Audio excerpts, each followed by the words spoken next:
Hey guys, இன்றைக்கி மணத்தக்காளி ரசம் பார்க்க போகிறேன். மிளகு ஜீரகத்தை பொடி பண்ணிக்கோங்க. 3 சின்ன வெங்காயம், 2 பல்லு பூண்டு, 1 பச்சை மிளகா நல்லா க்ரஷ் பண்ணி இடித்து வச்சுக்கோங்க. ஒரு சின்ன லெமன் சைஸ் புளி, மணத்தக்காளியை அரைச்சி ஜூஸ் எடுத்து வச்சுக்கோங்க. 2 தக்காளியை கையில் மசிச்சுக்கோங்க. ஒரு கடாயில் எண்ணெய் விட்டு கடுகு, உளுத்தம்பருப்பு, வரமிளகா, கருவேப்பிலை, இந்த க்ரஷ் பண்ண பூண்டு எல்லாத்தையும் போட்டு தக்காளியும் போட்டு வதக்கிட்டு உப்பு, பெருங்காயம், சாம்பார் பவுடர் போட்டு நல்லா வதக்கிட்டு புளி ஜலத்தை விட்டுட்டு கொஞ்சம் தண்ணி விட்டு இந்த மணத்தக்காளி ஜூஸையும் விட்டுடுங்க. ஒரு 2 மினிட்ஸ் கொதிக்கட்டும், நல்லா இருக்கும்.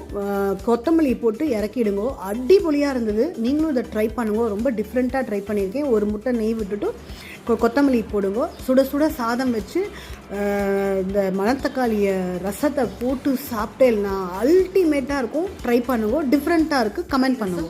ட்ரை பண்ணுங்க. எக்ஸலண்ட்டாக இருக்குது. டிஃப்ரெண்ட்டாக பண்ணியிருக்கேன். ட்ரை பண்ணுங்க. Thank you guys. Thank you so much.